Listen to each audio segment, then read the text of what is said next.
สบายดียินดีต้อนรับเข้าสู่ห้านแพนด้าเททูเดอร์มื้อนี้ลูกค้าจะมาซักเพลงหน้า2เบื้องเนาะ2เบื้อง2ข้างซึ่งว่าลูกค้าเลือกตัวละครมา4ตัวหลังจากที่เฮาใส่ยาซ่าแล้วเฮาก็มาติดลายแล้วมาเต็มแบ็คกราวด์เพื่อให้มันเชื่อมต่อเข้าหากันเนาะหลังจากที่เฮาเต็มแล้วก็จะออกมาประมาณนี้หลังจากนั้นเฮาก็มาลงมือซักหลังจากที่เฮาซักมอจะแล้วเฮาก็มาใส่ยาซ่าอีกเบื้องนึงพอดีเฮาซักเบื้องนี้แล้วเฮาไปโตเบื้องพุ่นเลยเพราะว่าประหยัดท่ายาซ่าโดนเนาะถ้าว่าเฮาท่ายาซ่ามันจะประมาณ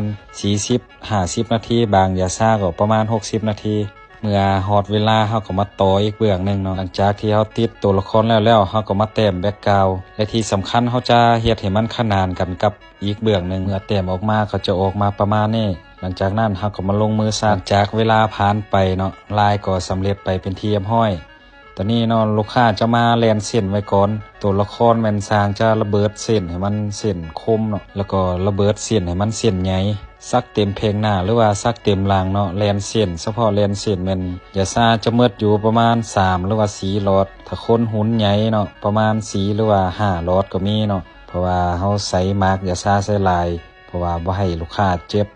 จังใดก็ฝากติชมกันได้เด้อเส้นคมบ่คมก็ขอฝากผลงานเนาะฝากติชมกันมาได้บ่เป็นหยังสร้างบ่เครียดเนาะถ้าว่าเจอนี่สร้างก็บ่เครียด